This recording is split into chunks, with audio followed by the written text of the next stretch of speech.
Hola, hola amigos. Bienvenidos sean todos a su canal Frente Militar y Geopolítico. Hoy es 9 de mayo del año 2026 y este es un video en directo donde vamos a estar hablando de muchos acontecimientos ocurridos durante el día de hoy. Fundamentalmente acontecimientos que tienen que ver sobre todo con este desfile militar o desfile de manera general que se ha celebrado en Rusia, en varias ciudades de Rusia, en conmemoración del Día de la Victoria sobre la Alemania nazi en la Segunda Guerra Mundial. También, por supuesto, vamos a estar hablando sobre el conflicto en Ucrania, la campaña de primavera rusa en Ucrania. Si nos queda tiempo, hablaremos un poco también de lo que está pasando en el conflicto en Oriente Medio.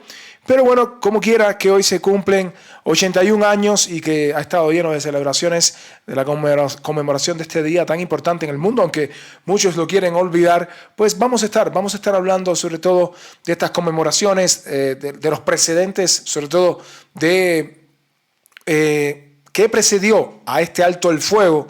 También vamos a hablar de ese famoso alto al fuego decretado durante los días 9, 10 y 11 de mayo sobre el conflicto en Ucrania, que tienen que ver precisamente con estas celebraciones de la victoria de la Unión Soviética en la Guerra Patriótica. Y decimos la Unión Soviética, muchas veces se confunde con Rusia.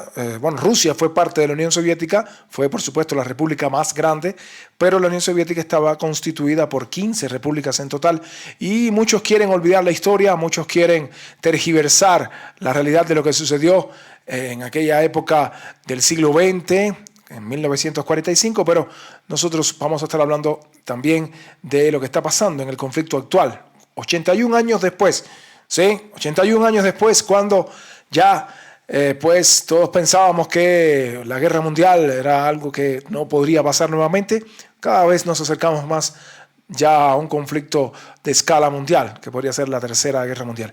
Así que mientras se van sumando todos los amigos a nuestro canal, mientras se van sumando a nuestra transmisión, aprovecho para saludar a todas las personas que me escuchan desde cualquier parte del mundo, aprovecho para saludar a los amigos suscriptores de nuestro canal, a los amigos miembros de nuestro canal y por supuesto aprovecho para saludar a nuestros moderadores que bueno, en cada uno de los directos también están presentes, ¿no? Para apoyar nuestro trabajo. Son todos bienvenidos, queridos amigos. Repito, vamos a estar enfocados más, evidentemente, teniendo en cuenta la fecha, vamos a estar más enfocados hoy en lo que tiene que ver con, por supuesto, la celebración, la conmemoración de la victoria soviética sobre la Alemania nazi en la Segunda Guerra Mundial y sobre todo el conflicto en Ucrania, aunque ya mencionamos algo en un video matutino y también vamos a estar hablando un poco, si nos queda tiempo, sobre el conflicto en Irán.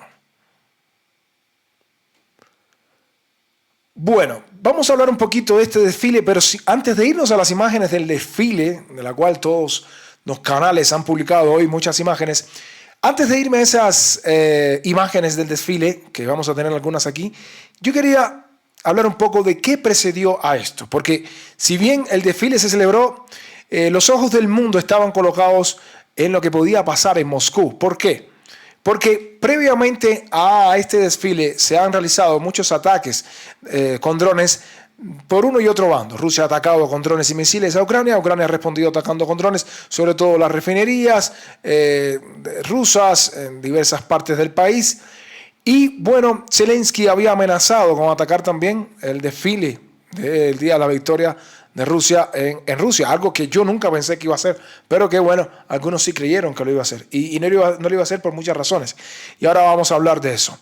Días anteriores a este desfile, Rusia había dicho que iba a decretar un alto el fuego para el día de hoy, 9 de mayo, para el día de mañana y bueno, el día 8. Fundamentalmente para los días 8 y 9. Pero Ucrania no había respondido.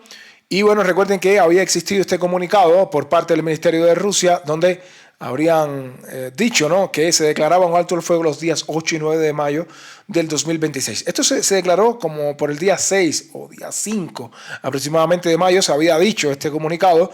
Nosotros también lo dijimos, lo expresamos como parte de nuestras actualizaciones en uno de nuestros videos.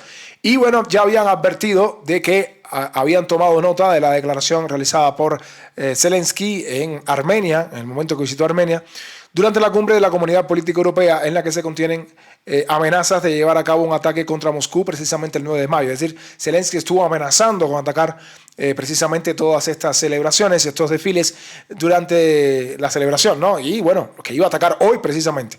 Y bueno, esto molestó muchísimo a Rusia y Rusia había expresado que las Fuerzas Armadas de la Federación de Rusia tomarían todas las medidas necesarias para garantizar la seguridad de los eventos festivos en caso de que el régimen de Kiev intente llevar a cabo sus planes criminales con el objetivo de sabotear la celebración del 81 aniversario de la victoria en la Gran Guerra Patria. Las Fuerzas Armadas de la Federación de Rusia lanzarán un ataque de represalia masivo, y lo habían dicho, con misiles contra el centro de Kiev.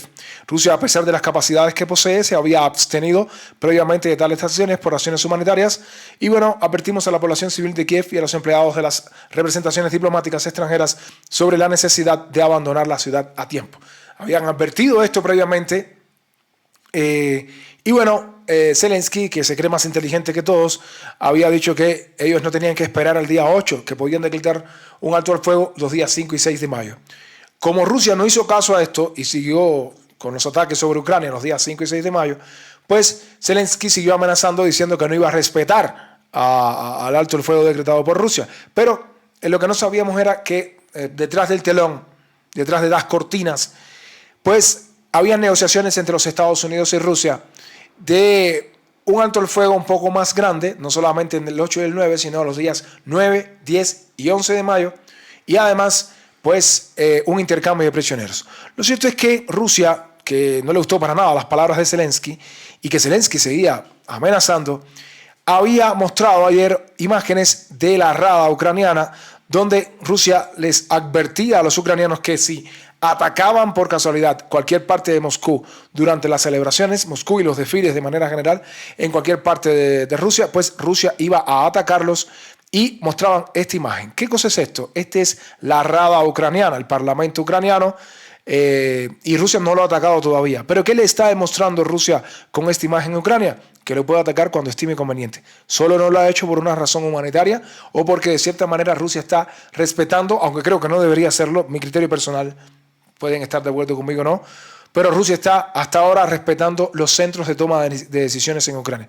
¿Cuáles son estos centros? Fundamentalmente la Rada, el Parlamento ucraniano, que es uno de los centros de toma de decisiones, y existen otras instalaciones donde también se reúnen, bueno, en este caso el mando ucraniano. Rusia pudo haber atacado esto como un símbolo de que vamos a atacarlos y los vamos a destruir, y también amenazaron los rusos, en este caso, con atacar varias instalaciones en Kiev.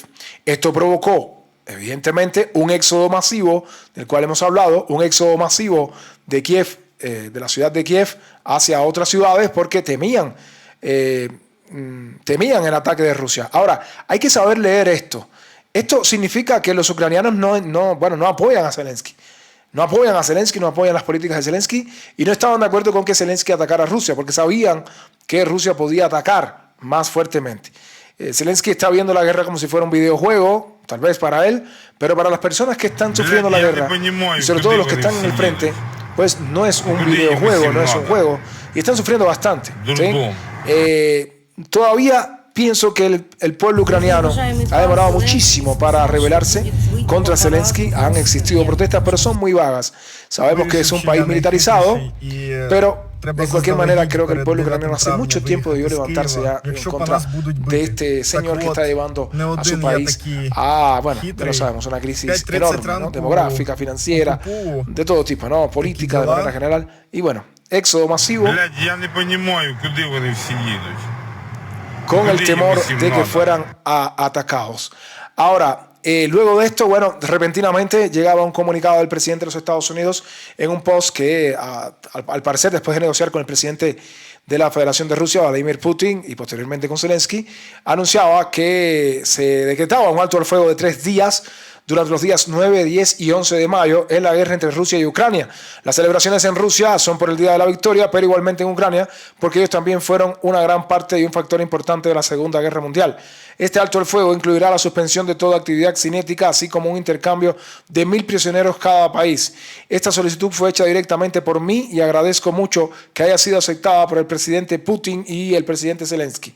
Esperemos que este sea el comienzo del fin de una guerra muy larga, mortal y difícil. La conversaciones continúan para poner fin a este conflicto, el más grande desde la Segunda Guerra Mundial, y cada día estamos más y más cerca. Gracias por su atención a este asunto, presidente Donald Trump.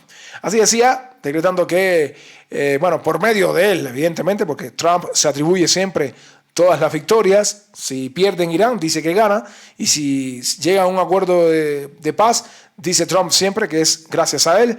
Pero la realidad es que sí, se había negociado esto, se fue decretado oficialmente el alto el fuego para los días 9, 10 y 11 de mayo.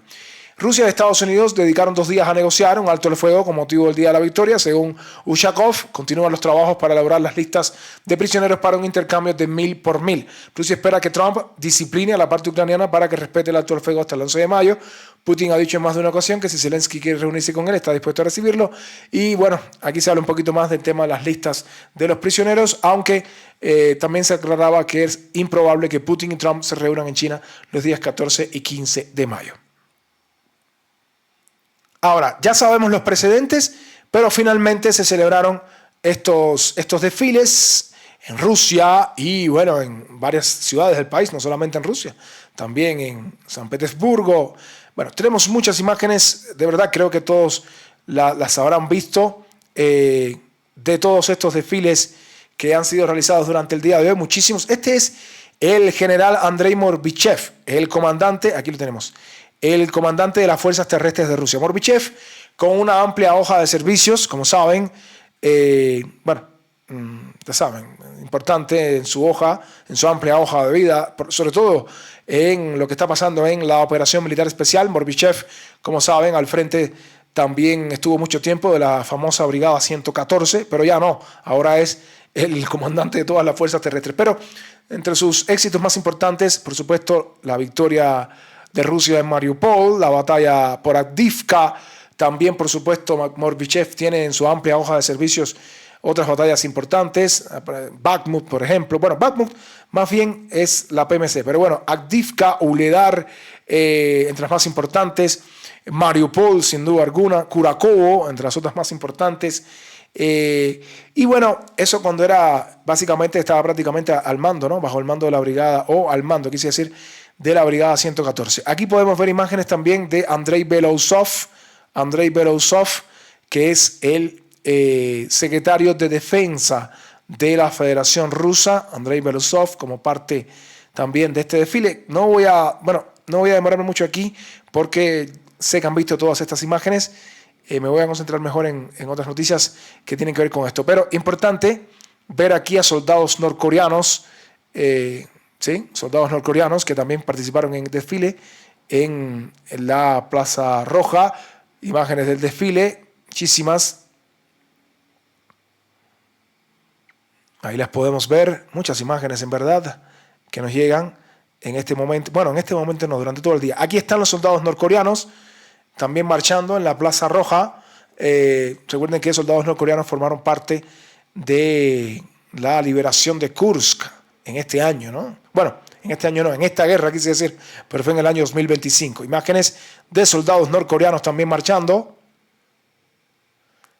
en la Plaza Roja y como parte del desfile también Putin, por supuesto el presidente ruso, Alexander Lukashenko, que también estuvo aquí. Y imágenes del discurso de Vladimir Putin, los veteranos, algunos veteranos, algunas de estas personas participaron en esa guerra hace ya 81 años, todavía están vivos, quedan pocos ya en vida, pero participaron de esta sangrienta guerra de 1945. Aquí las palabras del Vladimir Putin, que después los vamos a estar mostrando como parte de nuestro programa de hoy, ¿sí? Como parte del directo. Y tenemos estas declaraciones, ¿no? Por supuesto las tenemos y las vamos a estar mostrando. Todo esto ocurría aquí. Y interesante, queridos amigos, aunque, repito, quieren tergiversar la historia, aquí tenemos la famosa foto, la foto icónica de este soldado soviético, que por cierto es ucraniano, este soldado, ¿no? Que izaba la bandera en el Reichstag alemán luego de la derrota, ¿sí? La capitulación de la Alemania nazi en 1945. En realidad la foto se tomó el 30 de abril, pero la publican el 2 de mayo del año 1945. Posteriormente, 7 días después, capitula la Alemania nazi. Y bueno, es una guerra que, aunque todos quieran tergiversar, las cifras no mienten, lo hemos dicho muchas veces, en esta guerra tan sangrienta, que, bueno, no solamente fue una guerra en Europa terminó el 9 de mayo, pero se extendió hasta septiembre de 1945 en lo que tiene que ver en el Pacífico, ¿no? Si lo vemos de esa manera. Pero vemos muchas cifras de civiles y militares que murieron. Sin duda alguna, el país que más perdió civiles y militares en total. ¿Cuántos muertos tuvo la Unión Soviética? 27 millones de muertos. La Unión Soviética, seguido por China, por eso incluimos aquí a China, porque la guerra mundial no fue solo en Europa, ¿no? Pero China con 20 millones de muertos, aunque bueno, los chinos consideran para ellos, ¿no?, la guerra del Pacífico comenzó mucho antes, incluso en 1937. Pero bueno, recuerden que Japón invade toda esta zona, China, Vietnam, evidentemente todos estos países, Corea, las dos. Hoy en día, bueno, en aquel momento era una sola, ¿no? Hoy en día son dos. China con 20 millones de muertos, Alemania con 7.5 millones, Polonia con 6 millones. Aquí también, como pueden ver, se incluyen las pérdidas del Asia-Pacífico, 4 millones, Japón con 3 millones, India, bueno, muchísimos. Aquí tenemos otro listado que también habla de esto, como pueden ver. Aquí dicen 24 millones, pero en realidad son 27 millones. Aquí hay habría que subir la cifra. 27 millones de sus hijos perdió la Unión Soviética durante todos esos años entre militares y civiles. Recuerden aquellas famosas batallas, la de Leningrado, cercada completamente, la de Moscú. ¿Cómo olvidar la batalla por Stalingrado? Imposible olvidar esas batallas que se desarrollan ya dentro del territorio ruso. Luego la batalla de Kursk, la batalla de tanques más grande de la historia. Luego, por supuesto, las batallas que se desarrollaron ya en territorio ucraniano, la batalla de Kharkov, ¿sí?, la batalla por el Dnieper, y bueno, por supuesto, las batallas que se desarrollaron después ya con el derrumbe, ¿no?, de la Alemania nazi, y bueno, las tropas rusas llegando precisamente a Polonia, Checoslovaquia, Hungría, Rumanía, atravesando todo esto hasta llegar hasta Berlín, con la captura de la ciudad de Berlín en una batalla sangrienta. Pero primero quiero concentrarme en la cantidad de soldados que perecieron en aquella época, entre soldados y civiles. Alemania, como pueden ver, el tercero en pérdidas, Polonia, Japón, como pueden ver, Indochina, Yugoslavia, Rumanía. Y bueno, muchos dirán, bueno, ¿y dónde están las pérdidas de los franceses, de los Estados Unidos? ¿Dónde están las pérdidas de los británicos, que son los que dicen ahora, que son los que, gracias a ellos, es que ganaron la guerra, ¿no? Y como quieren tergiversar y reescribir la historia, bueno, aquí está. Miren la diferencia entre las muertes de la Unión Soviética comparada con las potencias occidentales. Francia, 567.600 fallecidos entre militares y civiles. Militares, 217.600 de los 567.600. Gran Bretaña o Reino Unido, 450.700, de los cuales militares solo 383.000. Estados Unidos, 418.500, de los cuales 416.800 son militares. ¿Quién perdió más en esta guerra? Y no es que yo quiera decir con esto que esté de acuerdo en que hayan muerto más soldados, que me gustaría que hubieran muerto más soldados franceses, británicos y estadounidenses. No estoy diciendo eso. Lo que estoy diciendo es que todos estos que quieren ahora reescribir la historia, tergiversarla y decir que fueron ellos los que ganaron la Segunda Guerra Mundial y que la Unión Soviética no hizo nada, solamente miren la cifra y cuánto sufrió el pueblo soviético para lograr esto. Un pueblo soviético que sufrió de todo tipo de penurias durante toda esa Segunda Guerra Mundial y que cuando avanzaron hasta toda esta zona, todos estos países que fueron liberados del yugo nazi y que hoy son completamente malagradecidos, no hablo de los países, hablo de los líderes, como por ejemplo Polonia, la República Checa, que hoy forma parte de la OTAN, Polonia también, Hungría, que forma parte de la OTAN, Rumanía, Bulgaria, todos estos países. Y cuando todos temían al ejército soviético y que nadie quería asaltar Berlín, el bloque occidental, las potencias occidentales, Francia, Reino Unido, Estados Unidos, dijeron, bueno, que los asalten los soviéticos, ustedes pongan los muertos, nos da igual cuando caiga o no Berlín, que pongan los muertos los soviéticos, porque sabían que la batalla incluso por Berlín iba a ser una batalla bien dura. Imagínense si fue dura, que fue una batalla que se desarrolló entre el 16 de abril y el 2 de mayo de 1945, durando 16 días, pero solo en esa batalla, miren cuántos soldados soviéticos participaron. 2 millones, más de 2 millones de soldados participaron en esa gran batalla por Berlín contra casi 800.000 soldados de la Wehrmacht de Alemania en aquella época. Imagínense, ¿no? 6.250 tanques, números que hoy en día uno se asombra, ¿sí? Hoy en día Rusia, incluso con la cantidad de reservistas que tiene, o el ejército activo, Rusia no llega a 2 millones de soldados. Y la Unión Soviética en aquel momento utilizó 2 millones de soldados solo para atacar Berlín.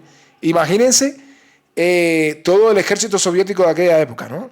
O sea, un país completamente movilizado para la guerra, utilizando 6.250 tanques para tomar la ciudad de Berlín, 41.600 piezas de artillería, 7.500 aviones.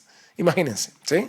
Imagínense, bueno, eso terminó evidentemente con la captura de la ciudad, también la muerte de esa persona que ustedes ven ahí el nombre, no voy a mencionar mucho. Y bueno, muchos quieren olvidar, muchos quieren reescribir la historia.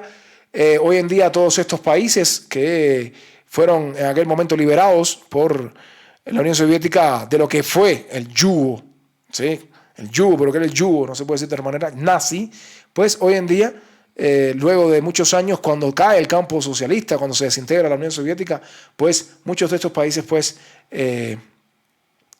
pasaron a ser parte de la OTAN, ¿sí? Como por ejemplo Polonia, la República Democrática Alemana se unió con la República Federal, se conformó nuevamente Alemania y bueno, parte de la OTAN, Checoslovaquia, Hungría, ni hablar, ¿sí? Ni hablar, toda la gran cantidad de países que luego de formar parte de la OTAN, pues se han convertido en países verdaderamente hostiles a Rusia, ¿no? Por eso siempre es bueno recordar la historia y recordar que quien más puso los muertos, quien más hizo por liberar al mundo de lo que es el yugo nazi fue sin duda alguna el país de la hoz, de la bandera de la hoz y el martillo. Sin duda alguna la Unión Soviética, la Unión de Repúblicas Socialistas Soviéticas, y esta imagen lo dice todo, quienes fueron los que izaron la bandera sobre el Reichstag alemán en mayo, el 2 de mayo de 1945, la Unión Soviética. 7 días después, el día 9, capitulaba la Alemania nazi. Un día como hoy, hace ya 81 años.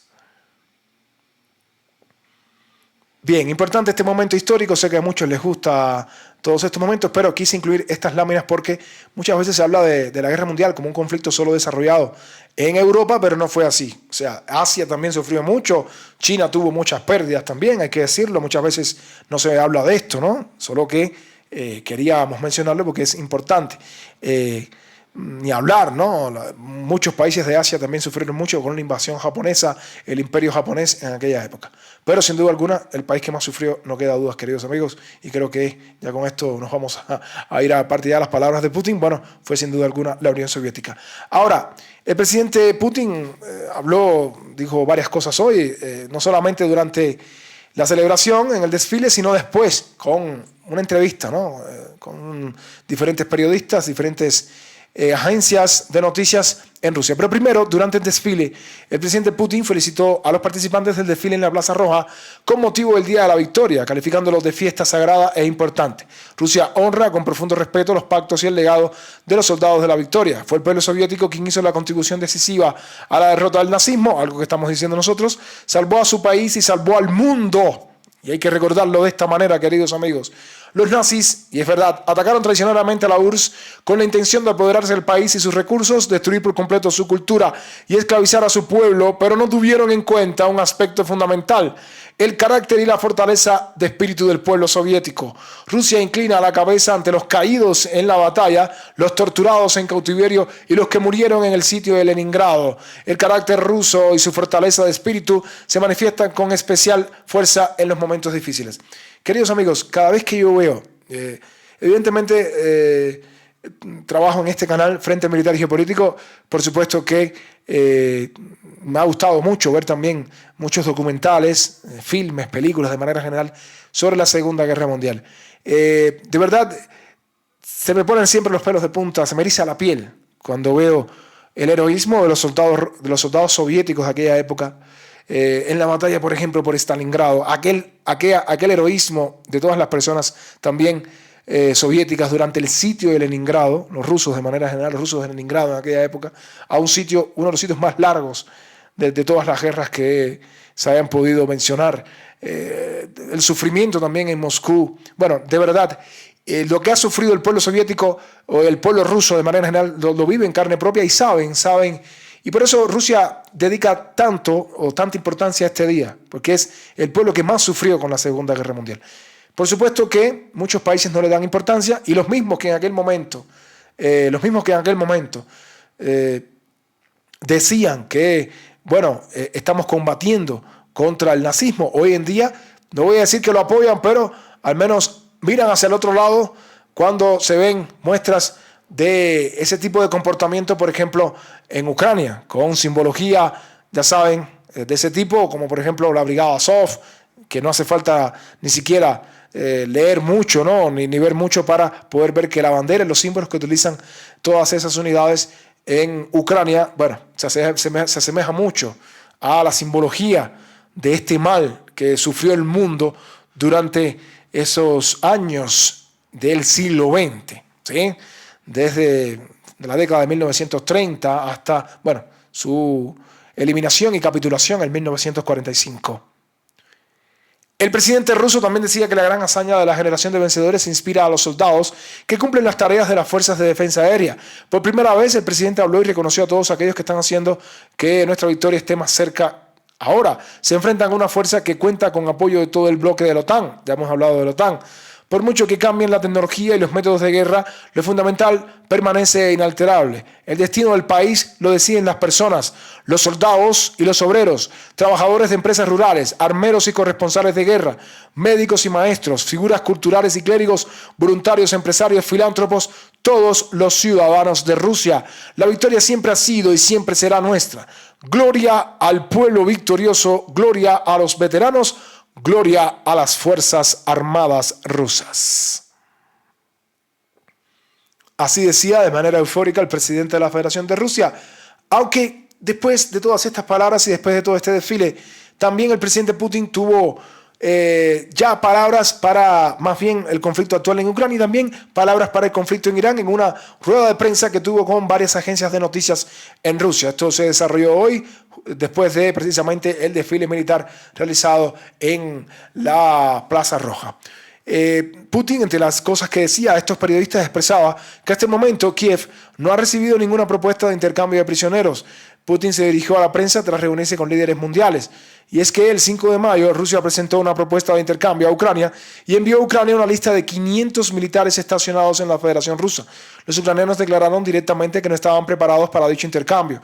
El desfile del Día de la Victoria en Moscú se celebró sin equipamiento, no por amenazas de Kiev, sino porque los militares debían centrarse en la derrota definitiva del enemigo. Quiero decirles algo, queridos amigos. Si bien no fue un desfile como otros, me parece que no es necesario tampoco para Rusia mostrar esa cantidad de armamento, por lo menos en esta oportunidad no. Y ni siquiera lo digo por la cuestión de la amenaza de ataques con drones, porque eso no iba a pasar de todas maneras. Lo digo sobre todo porque es verdad, todo este armamento donde tiene que estarse en el frente. En el frente. Los militares tienen que estar concentrados en acabar esta guerra que ha durado muchísimo. Muchísimo, la verdad, y esperemos que este año termine, pero que termine con la victoria de Rusia. Para eso, evidentemente, el ejército ruso debe estar concentrado, enfocado en la victoria sobre la OTAN, de manera general. Lo voy a decir así, sobre la OTAN en Ucrania. Es lo que debe estar concentrado Rusia. No debe estar concentrado ahora llevando el momento. Sí, evidentemente, volverán tal vez el próximo año, los próximos años, a celebrar desfiles ya con la victoria en la mano. Y ya no solamente van a estar mostrando el armamento en conmemoración a la derrota o a la victoria, quise decir, sobre la Alemania nazi, sino también sobre la OTAN, ¿sí? Una celebración doble. Pero está bien, ¿sí? Los militares deben estar centrados en la derrota definitiva del enemigo, solo en eso, hay que derrotar a la OTAN. El Ministerio de Defensa aún no ha informado a Putin si hubo alguna provocación por parte de Kiev el día de la victoria. Tras las amenazas de Kiev, Rusia comenzó a trabajar con sus socios más importantes, China, India y Estados Unidos. Las conversaciones dieron como resultado la iniciativa de Trump de conceder 2 días más de tregua. Putin calificó de justificada la propuesta estadounidense de un alto el fuego entre el 9 y el 11 de mayo. Rusia no tiene ningún deseo de empeorar las relaciones con nadie, pero la respuesta de Moscú a las provocaciones de Kiev el día de la victoria podría haber tenido precisamente ese efecto. Así lo decía el presidente Putin, aclarando una vez más que si Ucrania hubiera atacado, pues Rusia hubiera dado una respuesta que creo que iba a ser completamente contundente. Además, el presidente de la Federación de Rusia expresaba hoy en esta conferencia de prensa que no es la primera vez que oímos que Zelensky está dispuesto a celebrar una reunión personal. Nunca nos hemos negado que venga a Moscú, así decía el presidente ruso, que venga a Moscú. Si quiere negociar, que venga a Moscú. Es posible reunirse en un tercer país, pero solo si se alcanzan acuerdos definitivos con una perspectiva histórica a largo plazo. Estados Unidos busca una solución, pero este es un asunto que compete a Rusia y Ucrania. Es evidente que Estados Unidos no necesita el conflicto ucraniano, tienen muchas otras prioridades. La orientación globalista de las élites occidentales está combatiendo a Rusia a través de los ucranianos. Y esto es lo que hemos dicho. Esta es una guerra de la OTAN contra Rusia, pero ¿dónde? En el territorio ucraniano. La carne de cañón es Ucrania. Los soldados, los que mueren, son los ucranianos. También mueren los rusos, por supuesto. Pero quienes más pierden, evidentemente, son los ucranianos. Y Europa, pues, le importa un bledo todo esto y sigue empujando a Ucrania con un títere como Zelensky, que evidentemente sus hijos no están en la guerra, a que sigan muriendo soldados ucranianos, a que sigan soldando civiles ucranianos y a que muchos ucranianos escapen, como sea, así sea a nado, para no ser movilizados. Otros son llevados a la fuerza, no tienen tanta suerte, y la verdad es una tragedia lo que está viviendo Ucrania en este momento, ¿sí? Solo por ser carne de cañón de las élites europeas. Decía Putin también, Macron me llamó en 2022 y me dijo que Ucrania no podía firmar documentos en Estambul bajo coacción y me pidió que retirara las tropas de Kiev, dijo el presidente ruso. Para Rusia el 9 de mayo no es un espectáculo cómico con música de teclado, para nosotros es un día sagrado. Nosotros no jugamos con juguetes, así está diciendo el presidente ruso. Además, algo que sorprendió mucho, no sé qué habrá querido decir mucho el presidente ruso con esta palabra, con esta frase de que creo que el conflicto ucraniano está llegando a su fin. Para esto Rusia mínimo tiene que tomar todo el Donbass, ya lo hemos dicho, porque fue aquí donde comenzó todo, ¿sí? Fue aquí donde comenzó todo. Por cierto, breve, ¿no? Antes de irme de nuevo a las palabras de Putin. Recuerden que tenemos a Georgia, y en Georgia se encuentra, o eran parte de Georgia, Abjasia y Osetia del Sur. Bueno, tanto Abjasia como Osetia del Sur, hoy en día... se acuerden que algo similar a lo que hizo Zelensky y Zelensky, y no solamente Zelensky, Poroshenko también, contra las repúblicas del Donbass, fue realizado parecido, ¿no? En el 2008 contra las repúblicas de Osetia del Sur y Abjasia, en aquel momento por Mikhail Saakashvili, cuando atacó a todas estas dos repúblicas autónomas. Rusia respondió apoyando también a estas repúblicas en aquel momento, en el 2008, y bueno, evidentemente esto terminó con la declaración de independencia de estas repúblicas que se separaron de Georgia. Algo similar había pasado aquí, Ucrania evidentemente atacando a las repúblicas del Donbass, y bueno, pues Rusia tomó la decisión de liberar no solamente el Donbass, sino también otras partes prorrusas de Ucrania. Y hay algo importante que debo decir, evidentemente hasta que no se libere todo el Donbass, según mi juicio, pues no va a terminar esta guerra. Por algo el presidente Putin dice que el conflicto ucraniano está llegando a su fin, pues evidentemente ellos saben más que nosotros de esto, ¿no? Evidentemente lo saben. Así que vamos a darle tiempo al tiempo, nosotros vamos a seguir informando. Ahora, el presidente ruso expresaba, Occidente esperó durante meses la aplastante derrota de Rusia, el colapso de su Estado, pero no sucedió. Y entonces cayeron en este atolladero del que no pueden salir, dijo el presidente ruso. Putin designó al ex canciller alemán Schröder como el negociador preferido para el diálogo entre Rusia y Europa. Rusia nunca se ha cerrado a las negociaciones con Europa. Los políticos occidentales engañaron a todo el mundo, empezando por la promesa de no expandir la OTAN hacia el este, lo que provocó el conflicto en Ucrania. Rusia debe asegurarse de que nadie la amenace, dijo Putin refiriéndose a la amplitud de la zona de seguridad. Bueno, es importante tener en cuenta lo que decía el presidente de Rusia. No fue Rusia quien se expandió hacia el oeste. Fue la OTAN la que se amplió y se expandió hacia el este. Y aquí vemos una cantidad de países ya que todos incluso tienen frontera con Rusia. que son parte de la OTAN. Cuando cae el muro de Berlín y cuando Gorbachev, en aquella época, pues negocia con el presidente de los Estados Unidos, George Bush padre, pues llegaron a la conclusión de que no podían de ninguna manera aceptar que la OTAN se ampliara hacia el este. ¿Sí? Ellos aceptaron la reunificación de Alemania, pero que la OTAN no se ampliara hasta el este. Y bueno, Rusia fue completamente traicionado. Tras oleadas y oleadas, la OTAN empezó a ampliarse con oleadas en 1999, como por ejemplo con la unión de países como Polonia, la República Checa, Hungría, luego entre 2004 y 2009 otra oleada más, como por ejemplo Eslovaquia, también Bulgaria, bueno, imagínense, Rumanía, aquí un poco más al sur, en fin, o sea, bueno, Rumanía aquí Bulgaria, quise decir. Oleadas tras oleadas hasta que se fueron uniendo, hasta llegar incluso hasta las fronteras de Rusia. Por cierto, en 1999 las 3 repúblicas bálticas también, o en 2004 las 3 repúblicas bálticas. Y bueno, querían hacer lo mismo con Ucrania, con Ucrania y con Georgia, hasta que Rusia dijo, bueno, basta, se acabó. No podemos seguir permitiendo esto.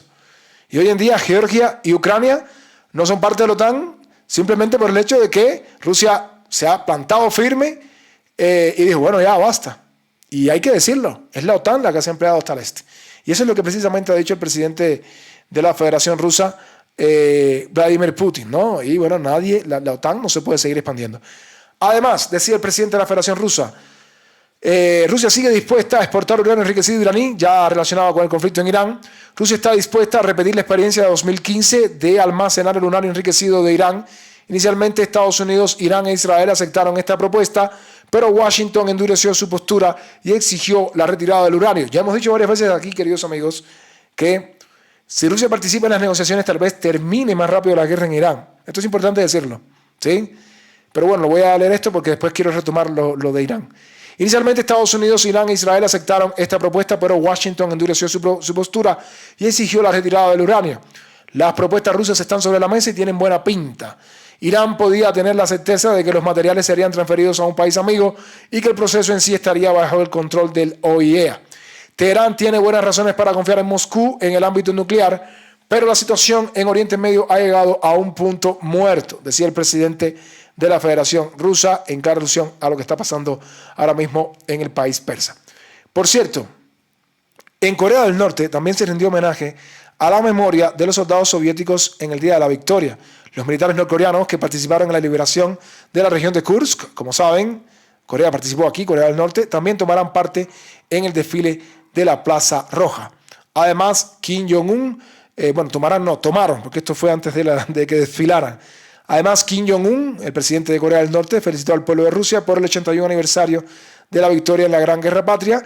En nombre del gobierno y del pueblo de la República Popular Democrática de Corea, les envía a usted, a los dirigentes de Rusia y a todo el pueblo hermano de Rusia mis más sinceras felicitaciones con motivo del 81 aniversario de la victoria en la Gran Guerra Patria. Esto también en el marco de la alianza que tienen también ambos países. Ahora nos vamos ya a la guerra en Irán, o sea, vamos a hablar un poco de la guerra en Irán, pero antes quería decir que no ha habido mucho movimiento en el frente, porque muchos también, cuando hacemos estos directos, están acostumbrados a que hagamos movimientos en el frente. Voy a decir brevemente, o sea, no tanto los movimientos uno por uno, pero sí de alguna manera decirles que, como saben, Rusia sigue, al menos hasta antes del día 9 de mayo, con la presión en varios ejes, sobre todo en Sumy, en el eje de Sumy, por los varios ejes que siempre mencionamos, no solamente la zona del sur, de Ryazne, Rahovke, que también cayeron hace bastante tiempo, sino en la zona precisamente donde luego de expulsar al ejército ucraniano, las tropas rusas pues han logrado avanzar en varias direcciones. Hoy incluso llegaban imágenes de cómo Sumy está siendo completamente fortificado porque temen que las tropas rusas puedan atravesar la defensa como cuchillo en mantequilla y lleguen hasta la capital de toda la región. En cuanto a Kharkov, pues como saben, las tropas rusas lo que están planificando, lo que están realizando fundamentalmente es tratando de crear una zona de amortiguación que hasta ahora lo van logrando. Esencialmente tratar de terminar de unir esta zona que está aquí en la zona al norte del río Vovcha y luego pues precisamente también pretenden hacer link con estas tropas que se encuentran en esta dirección para precisamente, como estamos diciendo, poder lograr esta zona de amortiguación que habría planteado el presidente de la Federación Rusa. Y bueno, tratar de avanzar hacia las bastiones más importantes de Vili Kolodias y Veliki Burluk. Bien complejo, si alguien preguntara sobre la posibilidad de avanzar hasta Kharkov, al menos este año no lo creo posible. No lo creo posible. Kharkov es una ciudad grandísima, la segunda ciudad más grande de Ucrania, de toda Ucrania, después de Kiev. Y para avanzar a Kharkov debería Rusia concentrar todo su esfuerzo solo en Kharkov. Yo diría que para que Rusia pueda avanzar hacia Kharkov, primero tiene que tomar todo el Donbass, para que después ese ejército, esa masa de ejército tan fuerte, se concentre solo en avanzar hacia Kharkov. Así sí lo podrían lograr, sin duda alguna, lo pueden hacer. Pero hoy en día, con un ejército que combate en un frente tan amplio, imagínense, ¿no? Sumy, Kharkov, Donetsk, Zaporizhia. O sea, imagínense, muy difícil, ¿no? Porque son regiones muy grandes. Eso es fundamentalmente lo que ha sucedido en los últimos días. Con respecto a la región de Donetsk, que es la más activa, recuerden que Rusia está tratando de cercar por completo la ciudad de Limán, lo cual abre las puertas a las tropas rusas hacia la ciudad de Sloviansk. Esto es importante decirlo, no nos vamos a cansar de repetirlo. Cuando Rusia capture Limán, van a avanzar directamente hacia Sloviansk desde el norte, aunque desde el este las tropas rusas están teniendo un éxito fantástico. Y bueno, en las últimas horas, como ya habíamos mostrado hoy, se mostraba, ¿no?, la liberación de la localidad de Kryvya Luka en la zona de las colinas del norte, ¿no?, de la región de Donetsk. Y bueno, esto le da un punto de apoyo importantísimo al ejército ruso para seguir avanzando hacia el oeste. Kryvya Luka, una de las zonas más importantes porque se encontraba en altura, ¿sí? En la zona de altura, aquí soldados rusos con estas capas que les permiten esconderse incluso de los drones. Y bueno, como saben, hoy mostrábamos estas imágenes, la tricolor rusa ondeando en Kryvya Luka, imágenes que les traíamos hoy de la tricolor, en homenaje también al Día de la Victoria, ondeando también en Kryvya Luka. Esto sucedió realmente ayer, cuando habíamos mostrado que había caído Kryvya Luka. Desde aquí las tropas rusas evidentemente tratarán de avanzar hacia la gran ciudad de Sloviansk y la gran ciudad de Kramatorsk. Mientras todo eso ocurre, las tropas rusas están combatiendo en el corazón del Donbass, la ciudad de Konstantinovka. Poco a poco las tropas rusas están haciendo una maniobra que les está resultando bastante efectiva. Están tratando de rodear por completo la ciudad de Konstantinovka para no combatir calle por calle, y aparentemente lo estarían logrando con el transcurso de las semanas. Es una batalla bastante grande, pero bueno, poco a poco lo van logrando. En la zona centro-occidental de Donetsk, lo que está ocurriendo antes del día 9, las tropas rusas tratan de atravesar el cinturón defensivo de localidades que están constituidas por estas localidades que vemos aquí, para tratar de atravesar hacia Dobropilia, y de Dobropilia fundamentalmente pues establecer el control del bastión más importante de Ucrania en esta zona. Si bien al norte Sloviansk y Kramatorsk son las más importantes, en esta zona sin duda alguna Dobropilia, que permite a las tropas rusas llegar hacia las fronteras occidentales de la región de Donetsk. Hoy también se mostraban como parte, ¿no?, de la celebración del Día de la Victoria en Pokrovsk, en la liberada ciudad de Pokrovsk, que Ucrania no acaba de reconocer que está bajo control ruso, pues banderas de la Unión Soviética, banderas de la Brigada 114 y banderas también de Rusia en la liberada ciudad de Kramatorsk, donde ven esas imágenes que están ahí. Para todos aquellos que todavía dicen que Kramatorsk no ha caído, bueno, ahí están imágenes, soldados rusos también colocando las banderas en Kramatorsk, celebrando también el Día de la Victoria. Aquí la hoz y el martillo, aquí lo podemos ver nuevamente. Imágenes que nos llegaban en Pokrovsk, no en Kramatorsk, me equivoqué aquí, disculpen. Pokrovsk, en Pokrovsk. Kramatorsk no ha caído. Kramatorsk ni siquiera las tropas rusas han entrado. La bandera rusa en Pokrovsk, la liberada Pokrovsk. El ejército ucraniano ni siquiera ha reconocido que Pokrovsk cayó, y aquí ven a las tropas rusas en Pokrovsk perfectamente, ¿no? Eso fundamentalmente. No hay mucho movimiento en Zaporizhia en estos últimos días. Y bueno, en Kherson también las tropas rusas con un dron colocaron la bandera en la margen derecha. Con un dron, esto fue también durante el día de hoy. Con un dron colocaron la tricolor rusa en la margen derecha del Dnieper, ¿sí? Fundamentalmente. Ahí está. Esto fue con un dron, las tropas rusas colocaron la bandera el Día de la Victoria en Ucrania, ¿no?, para que como se acordaran un poco. Ahora, por cierto, este eso con respecto a lo que está pasando fundamentalmente en Ucrania. Yo les había dicho siempre que Irán tiene frontera, o sea, tiene acceso al mar Caspio. Y evidentemente Rusia, que es un aliado, le puede suministrar a Irán armamento y ayuda por el mar. Aquí está Irán, como pueden ver, ¿no? Y precisamente de eso habla este artículo. Rusia está suministrando discretamente material militar y otros suministros a Irán, ayudando a la Guardia Revolucionaria Islámica a restaurar su capacidad de combate.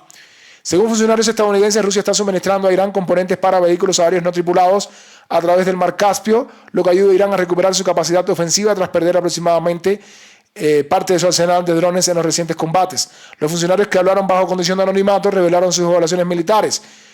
Rusia también suministra mercancías que normalmente pasan por el estrecho de Hormuz, ahora bloqueado por la Armada estadounidense, como parte del comercio mundial, ¿sí? Lo que ayuda a Teherán a eludir la presión y las sanciones de los Estados Unidos. ¿Qué está diciéndonos este medio? Que aparentemente Rusia envía armamento a Irán por el mar Caspio, pero al mismo tiempo desde Irán se envían recursos a Rusia que después son exportados por Rusia, o sea, por Irán mediante Rusia, ¿no? Hacia otras partes del mundo, sobre todo en Asia. Así que miren la importancia de este canal. Ahora, y no menos importante, pues en las últimas horas con respecto a Irán, lo más interesante, bueno, aquí el presidente de los Estados Unidos ha estado hoy entreteniéndose, publicando muchos